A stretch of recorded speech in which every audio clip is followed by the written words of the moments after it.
Well, folks, last week I laid out a 6-point plan for the fall to beat this pandemic, and it's based on what science tells us. And vaccination is key to getting the pandemic under control and keeping the economy strong.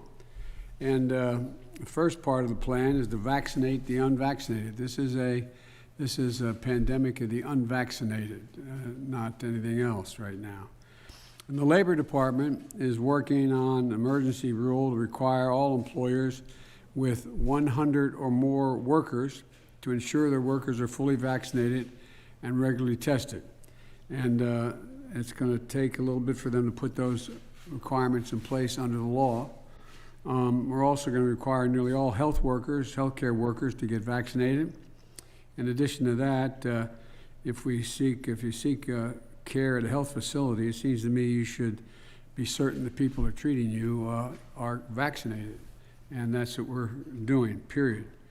And in total, these vaccination requirements will cover 100 million workers, 2/3 of all workers, and it builds on previous requirements that we've installed so far.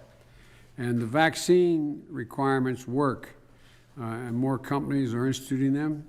Even at Fox News, they require it. And I'm not being facetious when I say that, but it's interesting that they've stepped forward and done that as well.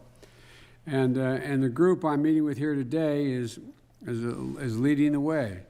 We'll hear from the CEOs and presidents of Disney, Microsoft, Walgreens, Columbia Sportswear, Kaiser Permanente, Children's Hospital of Philadelphia, CHOP, which I've spent a lot of time, and Molly Moon's Ice Cream. And we're joined by Josh Bolton, who represents the Business Roundtable, which was a brainchild, I think, years and years and years ago out of Wilmington, Delaware, the DuPont company, but represents over 200 major businesses who champion vaccine mandates and to make sure we keep businesses open and workers safe.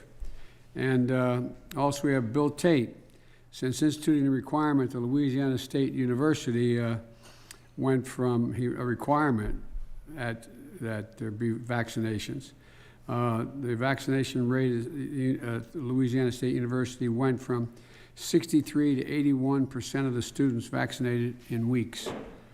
And it's about beating this virus, and it's about saving lives. That's what this is all about. And here's what Wall Street's had to say recently. Goldman Sachs, vaccinations will have positive impact on employment.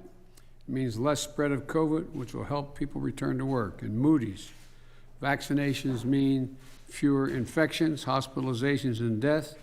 And in turn, it means a stronger economy. And I thank everyone for joining me today. I look forward to working together to beat this pandemic and keep our economy growing and growing strong. So thank you all for being here, and thank you, Press.